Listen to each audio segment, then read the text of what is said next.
lost to ignorance and confusion, three men arose from humble beginnings with a message of wisdom and hope for their troubled times. Three men who would eventually change the very face of humanity. But they didn't expect the Spanish Inquisition. So, here are some other guys. It's Song Talk Radio with Bruce, Neil, and Phil. Well, hello there, and welcome to Song Talk Radio, all you people out in radio and podcast land. It's Bruce, Neil, and Phil again. Episode number, you ready? 248. What? That's a lot. How did that happen? This is the show. Well, 5 years. Because we got 247 last week. That's how. That's right. This is the show with songwriters talking to other songwriters about the craft of songwriting. That's correct. Mm-hmm. We share tips, tools, techniques, and alliterative things. So together, at the end of all this, we all become just a bit better at writing songs. I'm your host, Bruce Harrett. And joining me tonight are the dedicated and often decorated members of the Song Talk Radio Action Team, Mr. Phil Emery. How are you, Phil? I am very well, excited to be here and excited to be anywhere. How's lettuce? You're staying away from lettuce. Staying away from lettuce. I had the bad lettuce, and boy, you do not want to have E. coli. It's not fun. No. Absolutely not. So watch out for the brown lettuce. Yeah. Neil Modi is here as well. Yeah, I'm just trying to figure out why I suddenly feel like having like a Middle Eastern shawarma or something. We've been talking about baba ganoush. Baba ganoush and hummus. Although I won't have it with lettuce, I guess. No. Don't have the lettuce. Anyway. And filling in Vanessa, who is under the weather tonight. Oh, feel better, Vanessa. Better. No, maybe she had the lettuce. I think it's just a cold. Yes, so on social media for filling in for Vanessa is singer-songwriter and tall and blonde and wonderful friend of the program, Linda Lavender. Woo! Thank you, Bruce. Yeah, she's my favorite hippie. And working the sliders and buttons, it's Michael Proudfoot. Hey, Michael. And he has a lot to be proud of about his feet. Have you seen them? They're beautiful. During the show, send your comments, questions, and show ideas to Songtalk Radio on Twitter or Facebook, feedback at songtalk.ca, or we'll share them, and then we'll share them with the audience in real time, whatever that is. I think it means live. And please stop by our website at songtalk.ca to find out how you could be a guest on our show, Tonight, Sintja Baba is here. And she started out her career calling herself Sintja Baba Ganoush just as a joke. And then people think that's her actual name. Come on, people. She's not a Middle Eastern dip. She's Sintja Baba. She's not made out of eggplant either. And she fronts Toronto-based band The Naive. Is that the way to say it? Yeah, got it. The Naive. And she plays guitar. She does vocals, keyboards. She's the principal songwriter. The guys in the band know without her, they're nothing. Basically, right? Oh. Yeah. No, that's not Without nice. them, I'm nothing. There you go. Last year, they released their debut EP, Saw the Sun, followed by the single My Guitar, which you're going to hear live tonight. And they released that in July of this year. The Naive released their most recent music video on November 19th for the single The Moon off their debut EP. And that was shot and directed by, guess who? Marlon Chaplin. Yes. Who was a guest on our show just a few weeks ago. Yes. And I guess with you, Sintja. Yeah. So welcome, Sintja. Hello, what's welcome going back. on? It's nice to be back, guys. Is this your third visit to the show? It is my third visit, yes. Mm-hmm. But you've been here with Marlon a couple times as well. So I'm counting that. Maybe 4, actually. But this is the second time on my own. Yeah. Great. I guess we like you. Yeah. Thank you. So I'm flattered. So tell us a bit about this EP. How long was that in the development in terms of writing songs to get? Is an EP 6 songs? Is that what it is? It's actually, this EP was 4 songs. Yeah. We released it in January 2017 last year. And the development of the songs took a long time. There were a lot of old tunes that, this was my first project and I really wanted to do something with those songs. Mm-hmm. And finally, we recorded them. So how many years before the release would one of the songs on the album have been written? Like, what's the longest, the oldest song? Well, a lot of them I wrote when I was 19, actually. And you're 40 now, right? So yeah, man. No, how many? I mean, I wasn't going to go with your age, but how many years ago was that? Okay, so about 10 years ago. Okay, right. Actually, So exactly 10 years ago. So you're 25. Yeah, exactly. Okay. When it comes to putting together a 4-song EP, I mean, I'm assuming you had lots of songs to choose from. Yeah, I wanted to go with those ones in particular because they were just the ones that stuck with me throughout all those years, you know? They were just your favorites. Yeah, Well, they're exactly. proven. Train was the most recent one out of all of them, and then Dirty Streets, The Moon, and Saw the Sun were all ones that I wrote around the same time period. That's interesting. So, in terms of your writing, do you write all the time or just when the spirit moves you?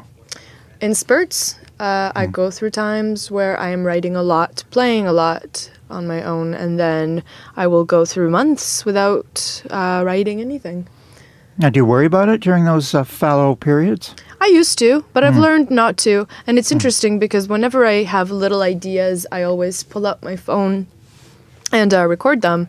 And I forget how many little ditties I have in my phone. And then I pull them out and I'm like, oh, this could be a song. And then, like, you know, whatever hits me, I'll work on. That's a great tip. So you actually, you kind of not exactly catalog them, but you do go over them after a few months go by or whatever. Exactly. Once in a while, I kind of touch base and like, right, I forgot about this thing. And you know what? Stuff does come out of them sometimes. So don't forget about all the little things you record. Absolutely. We always like to ask this question about starting a song. We had a whole show about starting a song. We brought in some instruments here and we talked about starting on guitar, starting on keyboards, starting on drums, starting with a vocal, starting with a lyric. There's many ways to dive into a song. Do you have a particular way you do it? It goes with phases, or it always changes. Sometimes, like in particular with Saw the Sun EP, I was writing on keyboards a lot. But did it start with the melody on the keyboard, chord progression, lyric? Do you have a favorite way to start? For the moon, for instance, it started with me being outside staring at the moon, as stereotypical as that sounds, but that's what happened. And then the melody came to my mind, and then as soon as I sat on the piano, the first thing that I played was the thing that made sense. And then for most of them, I would be playing around on the piano and then like singing whatever melody was in my head at the same time, putting it all together. But recently, ever since then, when I record on my phone, it's usually a lot of like melodies I sing, or sometimes it'll just be like a keyboard line or a guitar line, and I'll go with that. Do you ever start with a lyric, like you see something in the newspaper and you go, that is an interesting line for a song? That's funny because that's the last song I've written, which I haven't even shown my band yet. That's what happened. I was watching a TV show. And I don't even remember the TV show, but there was one line that an actress said that stuck with me. And what was I it? just Can't remember. every day we have these little battles. Wow, it's funny. If I don't sing it, I don't remember it. Go ahead, sing it. We're on a musical Every day program. we have these little battles going on inside of us. So I started the song that way. Nice. And then wrote an entire song based on that one line. Right on. I know Neil has battles inside himself every day, and I certainly do. I'm losing them, Bruce. Oh, okay. Well, yeah, but I didn't say whether you're winning or losing. But we all have that internal dialogue, right? That's a great, and like la da da da dee dee dee, because it's a pretty heavy subject, but you've got a nice little melodic hook having happy it. song. So I hear you're driven by melody mostly. I am. You're absolutely right. And even the way that the actress was pacing that line inspired the rhythmic quality of that melody. Interesting. Yeah. Yeah, because listening to your stuff, it is like often, you know, we can sort of guess with songwriters like what came first, the lyric or the melody or the chord progression or something. And your songs, at least the two that you sent today, are very well balanced in that regard, but they are very melody strong. Yes. And that seems to be with the moon and with the guitar. That's kind of where you started, was with the main hook. That is true, but funny enough, now that you're making me think about it, when I write on nylon string particularly, because I'm very inspired by bossa nova music, I let the chords lead me more. But that's the only instance, only when I'm fooling around on this beautiful guitar. Otherwise, I do mostly think about melody. Do you want to give a plug for your guitar? So it's a Mr. Godin. Mr. Godin. Monsieur Godin. Monsieur and Mrs. Where is it made? It's made in Canada, Quebec. It's made in Quebec? Okay. Yes. Yeah, I've heard of Godin before. Phil, you've heard of Godin guitars before? Yes. Yeah. No, they're fun. Yeah, they're supposed to be quality instruments. Yeah, they're one of the best ones, local Canadian made. There's actually a lot of Canadian Seagull. guitar companies. Yeah, mine's a Seagull. Yeah, you have a And they have Seagull. another company which is the same but a different name. I can't remember what it was. Art and Lutherie. Who? Art and Lutherie. Art and Luthier? Oh, no Luthier? problem. Yeah. Now, your stuff, every time I listen to it, it always seems very jazzy to me. But is that more, is it more bossa nova than jazz, or? My guitar particularly is more bossa nova. I don't really think about jazz or bossa nova when I'm writing. Because that was my education, it just kind of, it's in my system, it lingers now, so it comes out. Okay. You were But- educated in Brazil?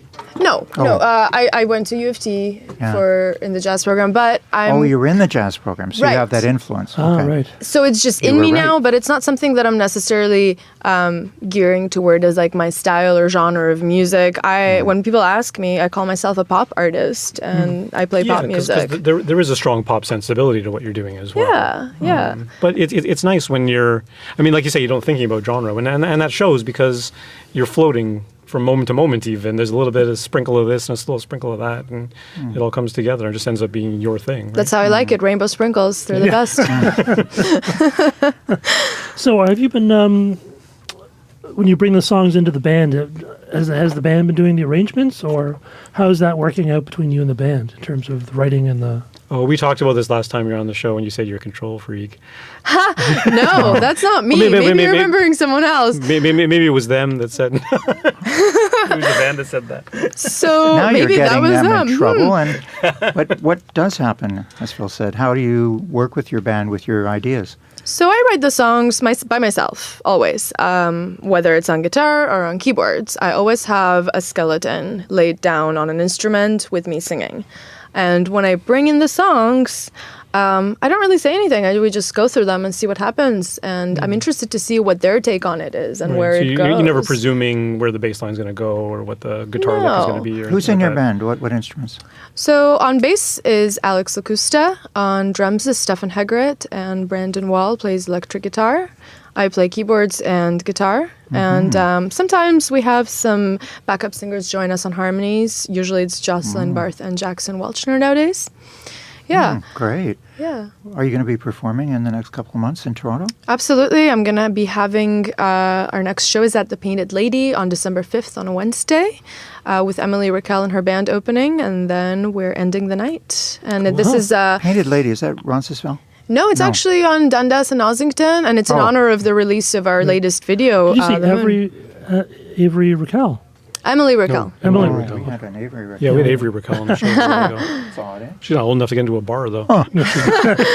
I'd like to hear a song. Let's hear a fine song. idea. Why don't we we're going to play a recorded song from that EP, which is called Saw the Sun, debut EP.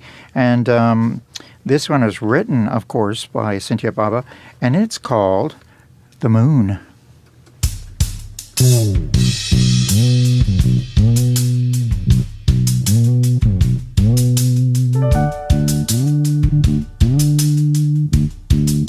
The moon's got a melancholic look on its face, but tonight it's got a sad face, so confused, with its eyes rolled over to the side. It tells me through the brightness of its light, something's changed in the world, something's wrong. The moon sees, but we don't, we don't. The moon's got the same expression, nothing has changed, but tonight it won't show and it won't rise. With its eyes, it's peering over the clouds.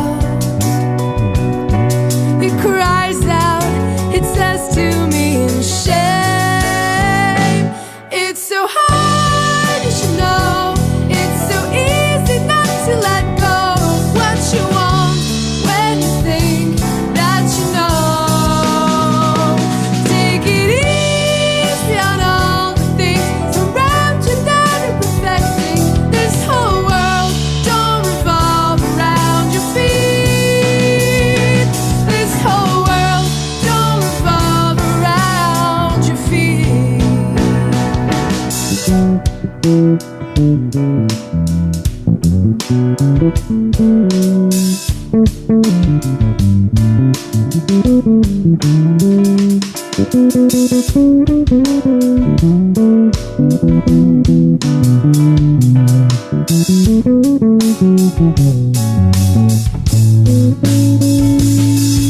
seems we never will find ourselves out of this trouble. We worry about the little things that come and go. Nothing is made to last. All must move forward. So go home and relax, then back to work.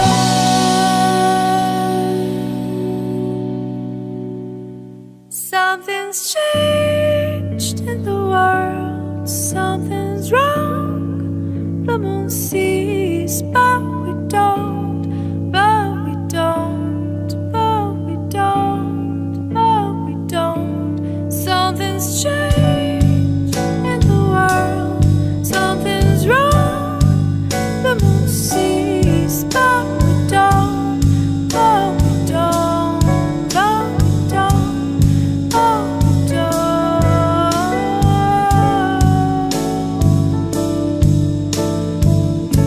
La-da-da.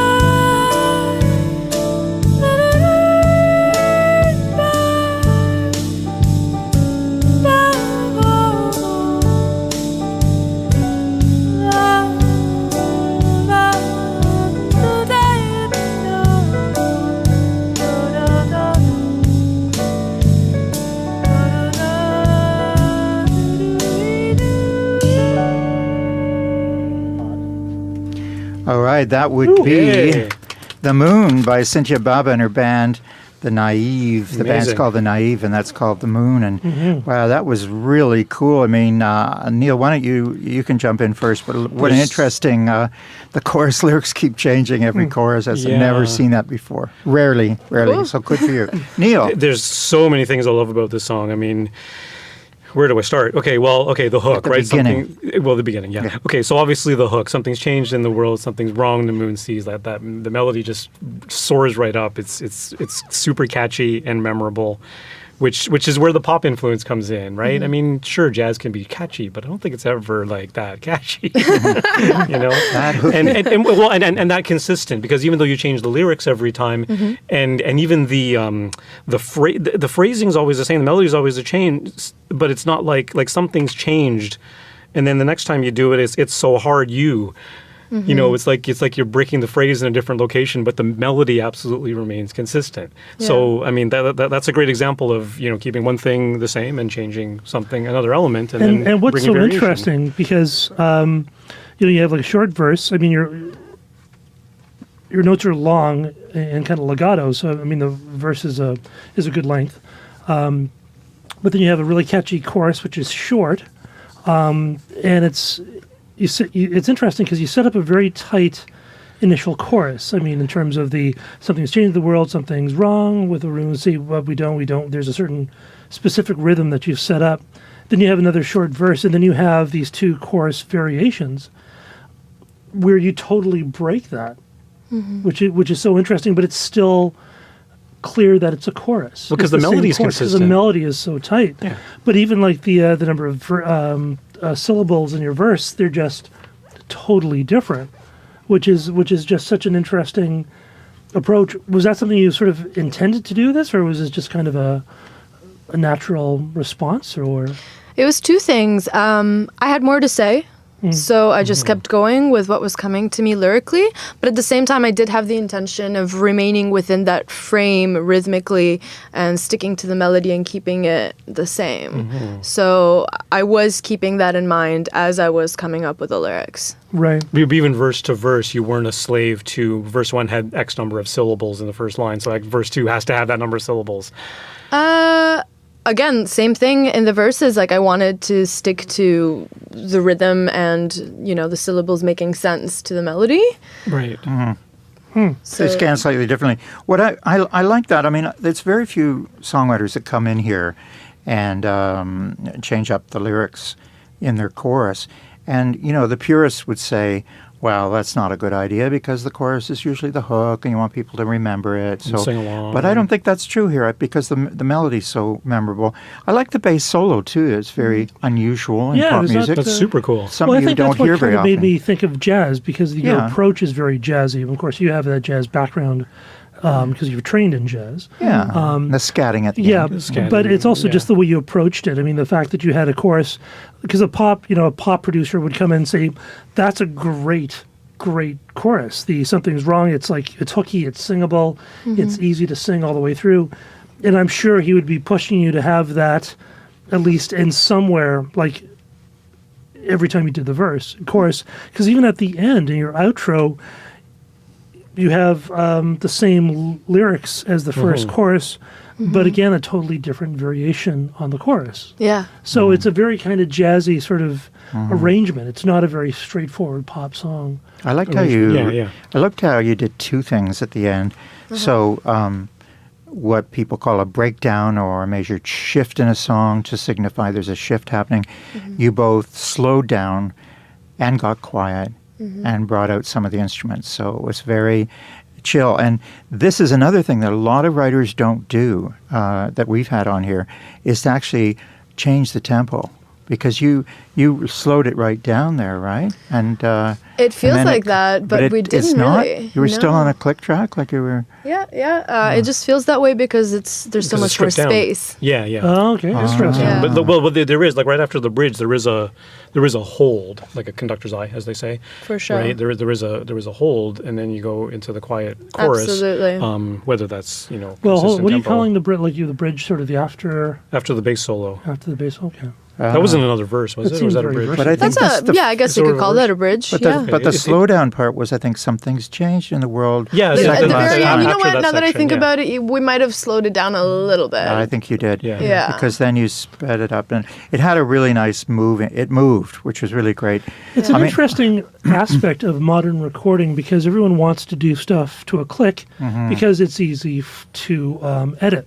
Yeah, and But the overdub. problem is, great music isn't done on the click. I mean, that's the great thing about working with a band because, bands will they'll sort of speed up a little bit in the chorus or, they'll slow down at the beginning of the chorus and then speed up towards the end. Yeah. There's all these very subtle things musicians can do when they're working together, where if you play to a click, you tend to not do those things. Did the because they're Beatles very use a hard. click? People like that? Yeah, his name was Ringo. Ringo No, was so really they steady. they used the drum as their track, as to stay on track. Yeah. Well, I they don't would think there actually do the beds together. Yeah, You know, right. like guitar, bass, drums, usually all at once. Right, cool. I'm so on the same page with you about that because in the song particularly, I always ask my band to lay back a little bit during every chorus. Yes. Because if it's at the same pace as the verses, it feels a little bit too fast. So you want to When you're lay live, you mean. back. When you're live, So yeah. you want to lay back in the chorus. Yeah. As just a opposed to tad. going, instead of pushing the chorus. Yeah, absolutely. Now, is that sort of in general with most of your songs? Or?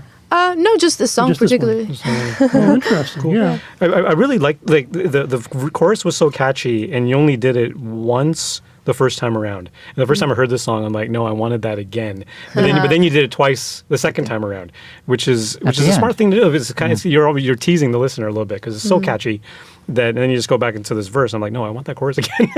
Well, it's interesting because the chorus never really comes around again in that exact same form. In not exactly the same way, but at least, Because melodic- but the part of it that's catchy is the melody, and that certainly yeah, comes but I mean, back. even the melody at the end is different. Yeah. Yeah. Is it? Well, The melody's the same, the chords are it's the same. different. The chords are different. Oh, okay. It gets a little more intricate. Like it's Tell us still about staying that. within Tell us the... that for the chord fans out there. What Can key you are you demonstrate in? Do on you guitar remember, what it or is? can you play it on guitar? I can't play it on guitar, but I can tell you what's going on. I'm still sticking to the same bass notes as the chorus, which is going between G and E, back and forth. But the chords on the top, the voicings that I'm playing, are moving down progressively. So there's a little okay. bit more rub. There's some like seconds apart in there as well. So it's going from G on the bottom of the right hand, then falling to F sharp, then falling to E, and then falling to D. Oh, So the wow. chords are Right, moving, right. descending down while the What a scatting great is thing going to on. do. You know, what a great way of expanding. Like instead You of doing that during the scatting or during the something's coming down? during the outro. I call that section the outro, yeah. which is something I added later on while I was like fooling around one day for no reason. And that's a great way of expanding your musical palette, is by keeping your bass notes, but playing around with and keeping your melody, but then playing around with the chords in between. So I'm playing back and forth on the bass notes on the keyboards, but I asked my players to just keep a drone going on the, I can't remember if it's the G or the E right now, but yeah, they're droning the whole time on one bass note while I move back and forth. Fascinating stuff. Right. And the right-hand chords are changing, but your vocal melody is staying the same. My vocal melody at that point is moving around, but it is the same as the chorus at the beginning, yes. Yeah, something's changed. But exactly. But the scatting, of course, you're doing all sorts of stuff. When something's changed comes in, it's the same exact thing as the chorus. Right. It's just a different way of portraying that. So how many edits did this song go through when you were writing it? So when I first wrote it, the first thing I came up with, I believe, was the chorus. And then it naturally led me to the verse. It felt like it should fall onto, the B minor. And then after that, I left it for a bit, as I usually do. And then I was like, okay, so, do the standard thing, do the verse, chorus, verse, chorus. And then when I did the second chorus, I felt like it needed another chorus added to that, so it became a double chorus. I was like, you know what, it's not enough. I feel like I want to hear more of this. And then I left it there, and then that next bridge section also felt natural. It just came after that. And the outro was something I added a little bit later on, like I said, when I was just fooling around, and I said, you know what, this would be cool. Let's just add this on. I think I would title it Something's Changed. Well, I was just thinking the same thing. You called it the moon because it started with you staring at the moon. Yeah. The moon what they'll remember is Something's Changed. I think Something's Changed stands out as a title. Yeah. Well, that's true. That's what people will call it. So, Yeah, they get to call it whatever they want.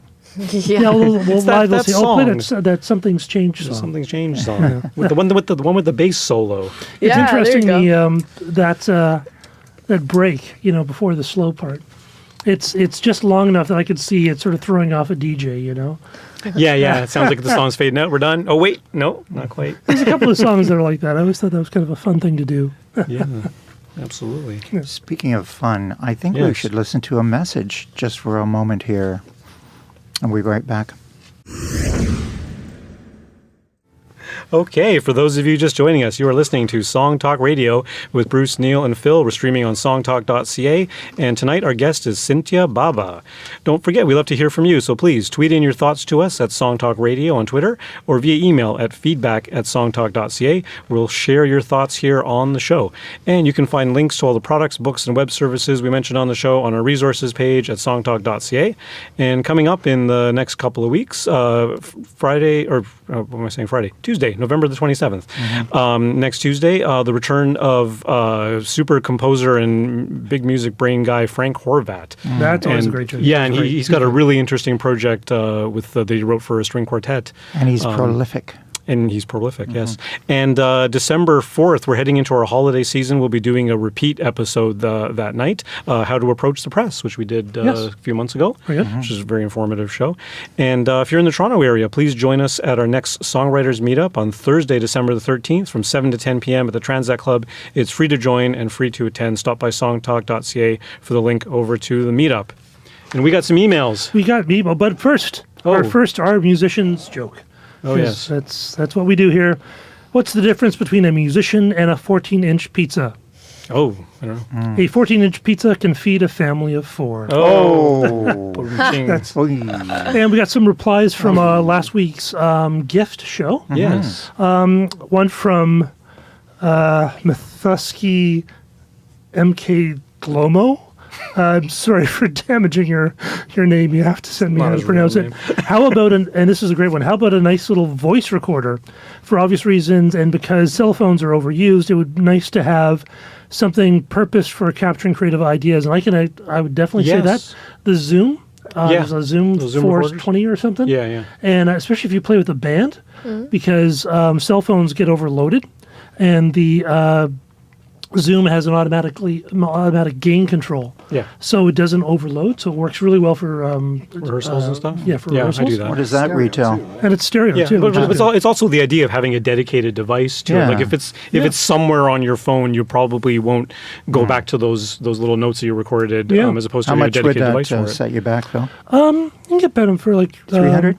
Well, I've seen it. I got mine for $100. You can get them on Yeah. special. There's Oh, yours was Yes. probably fell off the back of a truck, though, right? And we have one from Kevin Milner, a new guitar, Snark Tuners, he's a big fan of, or handy. Oh, yeah. And a rhyming dictionary or a journal, which is another one. We got from John Cahill a book, which I can't seem to find. Songwriters on Songwriting. Did you read that one? We Bruce? talked about that one before. I think so, yeah. Someone Yeah. mentioned it. Paul Gallagher, anything by Pat Patterson. He has a Yes. couple of work boots, lyric and song structure, and one on rhyming that allow one to practice the exercises. Done them a couple of times, very liberating. Yes, so thanks for all those suggestions. Great tips. think. Yeah. And What are they going to buy me, though? they're going to buy you. Nothing. Same as last year. And we got a great email from Stephanie. She has Stephen Tate's album, Winging Its Way to Her. I really enjoyed this episode and was compelled to write in to thank Neil for the terrible punniness of "It's all Greek to me" about halfway through the show. Neither grow nor peep out of the others. Except that it was Phil who said that. Oh, that does sound like me, Yeah, actually. absolutely. I could just envision the flat stares from the guys and his thought bubble, tough crowd. Thanks for a good laugh. Those little sides make you guys are part of what makes this an easily likable and personable podcast. Aw. Cheers, Stephanie. Thanks, Stephanie, Thanks, Stephanie. for writing. And I think that is it for the email. So don't forget to always send us an email at feedback@songtalk.ca, and we'll read them on the show. Yeah. Yes, back to And you, Brucey. didn't somebody win a Stephen Tate's album or That something? would be No, that's Stephanie. Stephanie. Yeah, we're Yeah. going to send her a Stephen Tate's album. That's why it's winging its way. Winging its Well, way? I don't know if it's winging with the strike, but Yeah, it'll get there in eventually. February. There are 1,000 transport trailers sitting in parking lots across Canada loaded with parcels. Great. Can I have one? 1,000. But they'll be moving soon. Yes. Not to worry, kids. Soon enough. So, how did this song "My Guitar" start? Was that a hook? Were you write it on staring your at your guitar? beautiful guitar and saying, "Godin, I love you"? Monsieur Godin, je t'aime beaucoup. So No. it was one of the first songs I wrote on this guitar. Had just gotten it at Ah. that time, and I was writing on this one a lot. And it started. This was one of the songs that progressed very naturally. It started with me playing this hook, and I just liked how the voicing sounded. So I just kept playing this and began singing a melody on top of it. Okay. It's like it's an A, isn't it? Pardon? An A chord? Yeah. Is it? Yeah. It's an A with a little extra on it there. You know, you can't go wrong with A. No, you can't. When I was, I don't know if you kids at home do this, but sometimes I'll just listen to the radio, pick up my guitar and listen to the radio and see if I can find the key and the chord progression. It's a good thing Because to I do. don't really, I never learned how to do that, like play by ear. I play off chord charts, right? yeah. And I thought, wow, a lot of songs are in A. Did you know that, Cynthia? I didn't know that because I'm the opposite of you. In fact, I don't know what I'm playing at all. Everything I play is by ear. Oh, okay. So you didn't know that was an A chord. No, what I do is, I'm self-taught on guitar. I just make stuff up, and then I will transfer it to the piano by ear so that I write charts for my band. I used to do that. I don't really feel like I need to do that I used to do anymore. that actually. I wrote stuff on guitar and then manually moved it over to the piano because I didn't know how to play piano. So I Yeah. play piano like I play guitar. So you do like an octave, fifth, and an octave. Yeah, Yeah, because that's the way you do a guitar, and then like the stuff on the top. Yeah. yeah. Which it turns out that's the way a lot of kind piano players do it. lounge guys do because it's Yeah, yeah. you do block chords that way. Speaking of which, it's kind of tricky to have a guitar and a piano in a band, right? 'Cause you don't can want to be, yeah. you don't want to double up on. You talked about this before. Yes.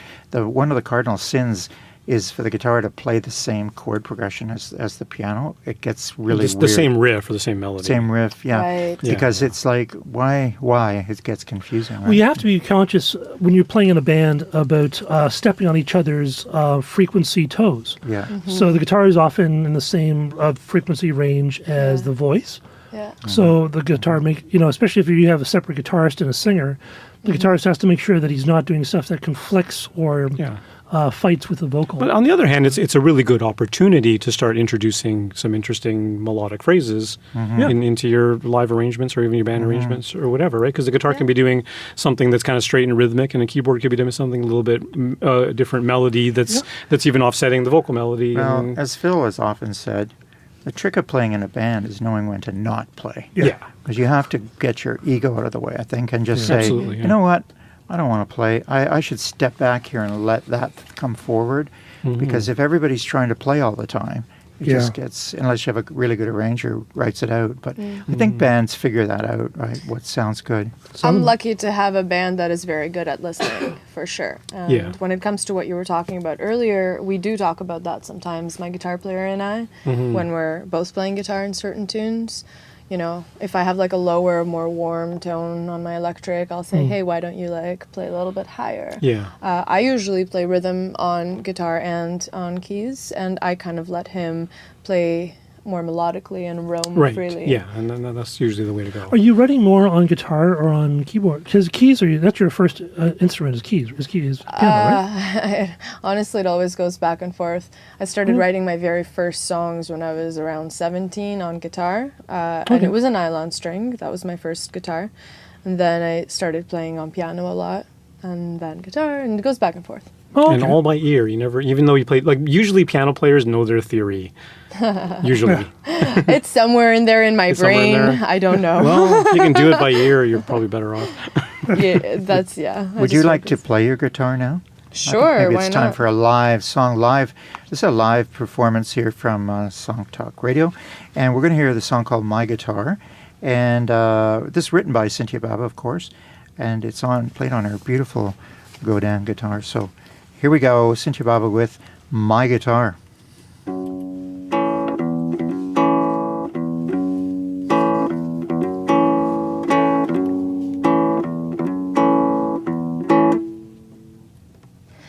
I just need some time to myself so I can do what I want.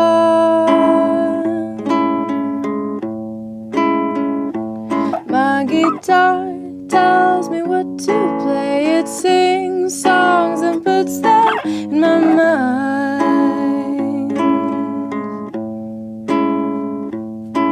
Till all my worries, all my cries are left behind. I got all these people come around and sit inside my home,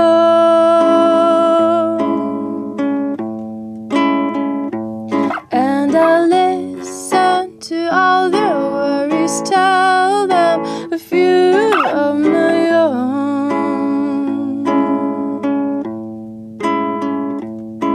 But when it's time to go, all I got is my guitar.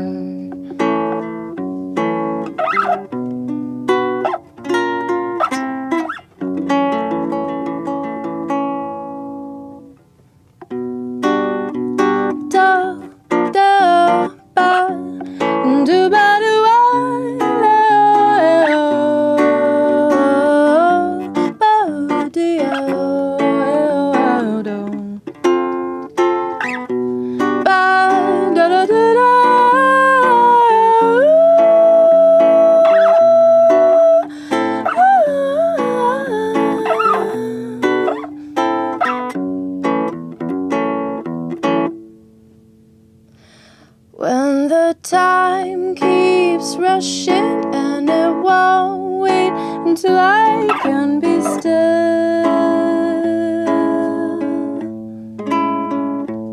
and with no one to look to, nothing to give me sense of will,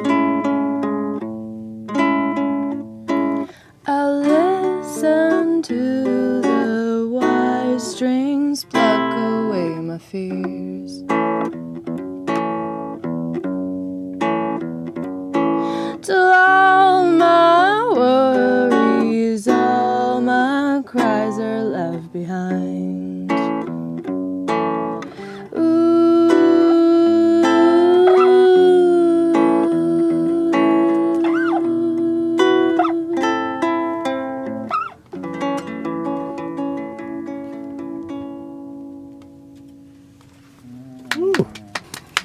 Lovely, lovely, lovely. And that was tune. My Guitar, written and performed by Sintja Baba here in the studio live. Beautiful, beautiful control. And again, some really cool changes. Like, you're not afraid to do dramatic changes. And, Yeah, like it's so cool because what's coming into stark contrast now is that most of the songwriters who are coming in here, it's in 4/4, right through, One tempo. nothing shifts much. And what you do, what you bring this freshness is you just stop the song. You're going to do a bridge thing. Oh, I think I'll do bossa nova here for a while, and I'll go do ba ba ba do ba, and then that stops, and then you come right back into the same simple chord progression. Right? What's interesting is Lovely. that there's like the tempo that goes down there. Like it was, most people wouldn't actually go to a lower tempo at the end of the song. Because So the bossa picked up tempo you on the picked up the bridge. tempo a bit. Yeah. Yeah. And then you sort of brought it down, which is which is a really different way of approaching it. Most people It's the would same way. actually- The first song, the ending was quiet. Yeah. Yeah. Right? It wasn't a build up towards the end. It was a. We're gonna Yeah, chill did it you at the end. notice that she ended the song with the end of the first verse? Yeah, that's because you Tied it almost back. never repeat a line except that one time, which I thought was sort of interesting. Yeah, which is really nice, actually. That's what you guys are for. I didn't even notice I did things like that. Yeah, yeah. So I've got a question. So on the lyric sheets on the website, Phil? Yeah. No? Yes? Yep. Okay, so everyone out there, you can check out the lyric sheets on the website. And you've actually written down scatting, do, pa, pa, po, di, right? Like, scatting 101. Like, people hear scatting, and probably most people, myself included, think it's kind of random, right? But you've actually deliberately said, I'm going to do a do, pa, pa, Yeah. and whatever. Is that something you always do? You plan out your scats, or at least... Or maybe you do it once and then write it down, or how do you... With the moon and this song, yeah. Yeah? Yeah. I just like consistency. And also, in this song, I have backup singers usually singing harmonies with me on the scat Right. part. So I wrote Oh. out what the scat was so that we could all be on the same Do it page. together. Is that Yeah. really considered scatting if it's actually written If down? it's not improvised? Yeah, for sure. Okay. I mean, there's improvised scatting and then there's just, written Yeah, scatting, because you I don't guess. know, like with Ella Fitzgerald, for example, you don't know whether she rehearsed that 10 times and nailed that particular scat that worked, or whether she's making it live in the studio. Yeah, I don't guess if you know. heard her in concert, you could compare to the Yeah. recording or whatever. Yeah. But I don't know. You always get the impression that it's improvised. Well, it's supposed to Right. sound like that. But you can't Yeah. do that with harmonies. No. If you have backup singers, Exactly. that poses a problem. Well, if you want to improvise it. You have some really hockey rhythms, like my guitar tells me what to play. Yeah. Da, da, da, da, da, da, da, da, da, da, da. It's kind of an interesting way of approaching a hockey. Did you start with melody for this or lyric? Like you started with the guitar chords. Both at the but- same time, at the same actually. time? Yeah, the Okay. first line of the verse was the first thing that came to me. So when you come up with melodies, like you say you do melodies first, you just do la la la's or scots or whatever. Like No, I just sang the sounds- words. Oh, you always sing the words Yeah, with yeah, those. So yeah. when you say you come up with melody, you've got words attached. A lot of the time I do, yeah. And then I kind of just figure out the rest of the lyrics based on what the initial lyrics that come to me are. So what came out Right. of your head was, I just need some time. Da, da, da, that came That's to- it. I just to need some myself. time to myself, yeah. So this is a song about you and your guitar, the relationship you have where you can go to your guitar and be comforted, it sounds like, right? And that other people come around and they tell you their problems, but they go home and then you go to your guitar. So I think there's a really cool theme in here, which is, for me, songwriting was very therapeutic in difficult times in my life. A lot of people say when they're Yes. going through emotions, somebody said to me once when I was performing, they knew me and then they saw me perform and said, where did all those feelings come from? And I said, well, I can only express them in songs. I can't do it when I'm talking to people, right? 'Cause Yeah. I was more emotionally reserved, but in the song, I could find the feeling and then express it. And not that you write songs in lieu of therapy, but that you express your emotion, hopefully, Yeah. and that connects to the audience. So Yeah. other people would say it's not my guitar, but maybe it's my favorite chair, my favorite book. Right. Yeah. I don't know. Or, I mean, the way I was reading it was just the sort of relationship and the power of music in general. Because I don't know if I got a bit of a soft spot in my heart for like songs that are about the joy of music to a Yeah. certain extent, right? Like I remember, years ago when I started getting back into music after having a kind of a hiatus for a few years where it wasn't a big part of my life. And then as it was becoming more and more part of my life, I heard a song. Actually, it was one of our first guests on the show, Nicole Coward, who wrote this song called Music, My Old Friend. And it really got to me. It says, oh yeah, my old friend. It's like if I'm back, right? And this song sort of speaks to me that same way, that is that comfortable place. And it's the place where you feel, like you're saying, Bruce, like you can express yourself best. Right, and musicians have this real privilege of, well, I suppose a painter does too. Like Any artist. Linda's a painter. Anybody who's an artist has this opportunity to go and find consolation, expression, let emotions go through us, and that's what I find when I can go to music and make some music, or I can sometimes when I'm a bit stuck emotionally, I just pick up my guitar and play one or two songs full on in my apartment, like full on performance, and I just start to feel more like myself. Yeah. Right, whoever that is. Yeah. Still figuring that out. Oh, yes. Yeah. That is one thing I miss from not being in a band, because after a rehearsal, you just feel about 20 pounds lighter. Yeah. And sort of invigorated. Just Or after like a clears gig. out all the crap, Or after a good gig. Yeah. And or just even a good rehearsal. Yeah. And when you don't have that, you really kind of miss it. It kind of clogs Yeah, up your brain, I think. found through my life that I looked back through my life and I saw the periods when I didn't have a guitar sitting in the living room were not great periods in my life. Like I was not very happy. And then I saw the periods where there was a guitar sitting on a stand ready to be played. And those were the times when I was really in touch with who I am and I was expressing myself. Right. Whether it was a relationship where there wasn't room for the guitar, not room in this relationship for you, me, and that guitar. The guitar's got to go. It was never like that. Nobody ever said that overtly. But in a sense, it was like there's a relationship there with music, right? Well, when you wrote this song, Sintja, this was a brand new guitar, but wasn't your first guitar. No, it wasn't Okay. my first, no. Okay. But you were inspired by getting the new guitar. It was a few things. All the things you said were very right. And I had just moved out on my own for the first time. I always was very used to being around people all the time. Growing up with my parents and then moving in with an ex right away. And it was just like, oh my God, for the first time, I'm by myself now. Right. And I had just gotten this guitar. Never and, move in with an ex. You should let them be an ex later. That's Oh, no, right, no. yeah. I Oh, meant they like became with an ex. my significant other at the time. Yes. Yeah. And now he's an ex.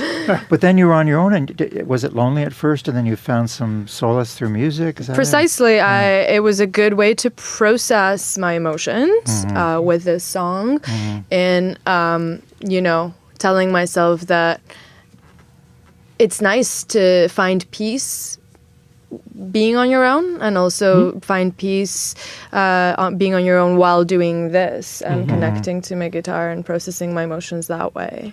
We should do a theme show, Phil. Songs that talk about guitars. I'm thinking of While My Guitar Gently Weeps. Yeah. Oh, yeah. And Play Me a Song. about songs about You're the pianos? Guitar Man. No, any instrument. It could be Piano Man. Piano Man. Songs about instruments. That would be cool because there is such a bond. Tuba King. There's a bond with musicians featuring their instrument, right? Yeah, I have a friend who can't. He's got his hands are getting crippled. He's in his 70s. A poor man. Anyway, I feel so sad, but he's a really good classical guitarist. dear. So sometimes he'll just sit with the guitar and hold it, and he said Yeah. it feels comforting. Sure. Yeah. Cindy, I wanted to ask about your band. How did you actually find the musicians? Because that can be really tough for people who've, want to get a band together, but they never have. It started with my drummer. He played for my audition. And So how did you meet your drummer, though? so he played for my audition. I didn't ask him to play. It was someone that the school had picked out as the Oh, okay. So this house was at band school. for the people Okay, auditioning. okay. And I felt that he was always someone that believed in me and encouraged me a lot. So one day I said, hey, let's start this Boston project. And then I was like, actually, no, let's play jazz. Actually, no, let's play originals. So it started with him. Then he said, I have this roommate who's a great guitar player. And Okay. that was Brandon Wall. And then I walked up to my bass player in the school hallway at the time and I said, I want to be in my band. Oh, right. So you met a lot of them through the school. Yeah. Which school was that? So we all went to the U of T jazz program together. Oh, okay. Yeah. Right. That's a great environment. Yeah. So I was very lucky that way. Otherwise, you're going on Craigslist or something. And Yeah. And I you went get- that route prior to yeah? being in the program, And and how it was was that? very difficult. And how Yeah, was that yeah. experience? Very It's difficult. challenging. I would rather play with people that I know what they sound like. You Yeah. know, like I heard them around the school, I'd heard them playing, or like some of them had a relationship together playing already, which is a huge asset. Yeah. Having Yeah. musicians that are used to already playing together, Yeah. for sure. Did you work with Nathan Hiltz at all? No, I don't know He who that teaches guitar at is. U of T. And So now you've Curious. gone through the U of T jazz program.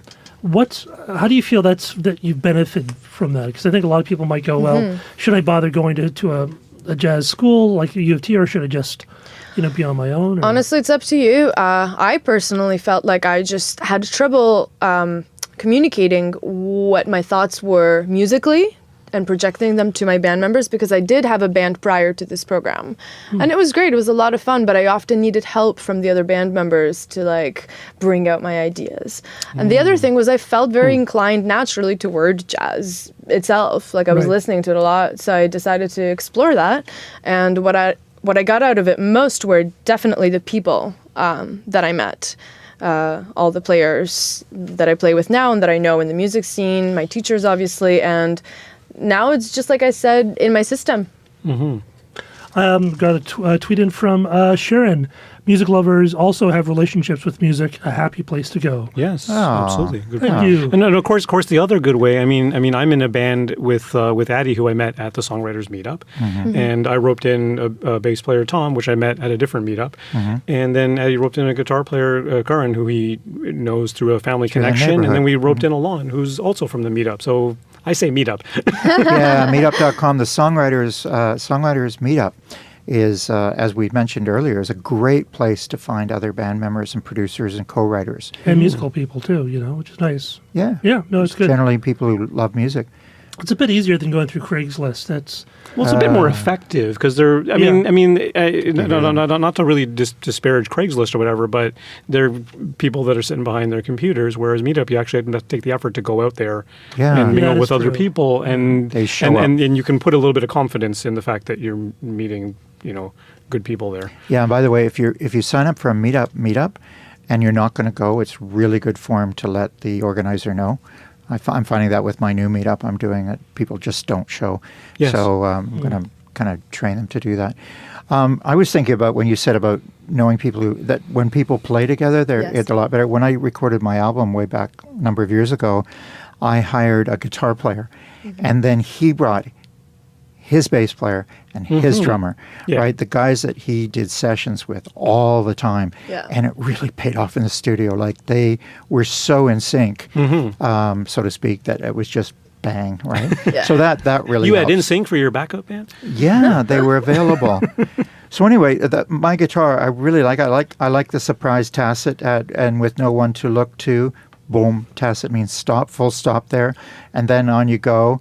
And I love Pluck Away My Fears. I like Yeah, the whole love that line. style of the thing, and I really like the fact that you've kind of made the guitar into a kind of human. Like my guitar tells me what to play.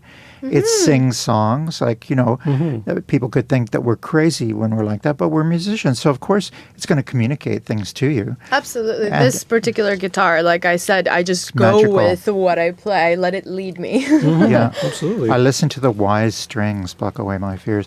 And that's a very romantic vision and also really something beautiful. But I think we're running out of time. I just heard no. the band come in. Yes.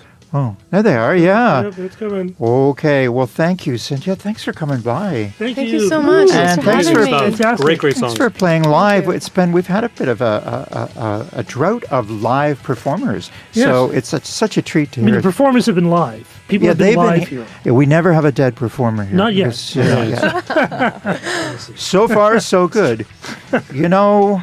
We're going to have to wrap up. So send us your impressions via Twitter at Song Talk Radio. Our email address is feedback@songtalk.ca. We're on Facebook and YouTube. We have our own channel on YouTube, for God's sake. So go and see all these performers. It's We're the only amazing. ones. I'm even on there. Stop by the site at songtalk.ca. So we have our own Facebook page, right? We got it all, baby. We have everything. We own Facebook. Do we have that one with all the photos? What's that called? Instamatic? We got Instagram? Yeah, we got the Instagram. The gram. Yeah. Okay, we got the gram. So hey, by the way, So the kids are calling it? subscribe to Song Talk Radio Podcast. That's on Apple Podcasts or Google Play or Stitcher.com. We're everywhere. Don't forget to sign up for our free newsletter. We'll be coming out with one soon. Yeah. Holiday edition. Yes. You can find links to all the products, books, and web services we mentioned on Song Talk Radio on our resources page at songtalk.ca. Just another reminder, if you're in the Toronto area, please join us at our next Songwriters Meetup, Thursday, December 13th from 7 to 10. I think it'll be Dude who's doing it. I think Eric is hosting that one. Yeah, that'll be Eric, okay? Yeah. At the Transact Club, that's around Brunswick and Bloor in the Annex area. It's free to join on meetup.com, and it's free to attend the meetup. Stop by songtalk.ca for the link to Songwriters Meetup. You meet lots of people there, and a lot of people, that's how they got on the show. That's true. That's right. We spot the talent there, and we say, would you like to be in radio? And they go, no, but tell me more. And thanks to Linda Lavender on social media. And over on the board thing, whatever that's called, is Michael Proudfoot. Thank you, Michael. And most of all, we'd like to thank you, the listener. You can follow Neil at neilmodi.com. Phil at the Phil Emery on Twitter. Cynthia At SIN_TH on Instagram. Oh, you're on Instagram. the gram. Okay. On the gram. And Linda at lindalavender.com. And please do not follow Michael. He's so paranoid. Don't follow him. And please stop by the website at songtalk.ca to browse the past shows, all 247 of them, 48 now. Find out how you could be a guest. You can sign up right on the site, right? You can. You can apply. You can. And keep on writing, folks. Till Good night, next everyone. time. Bye-bye. Keep on Good night. writing.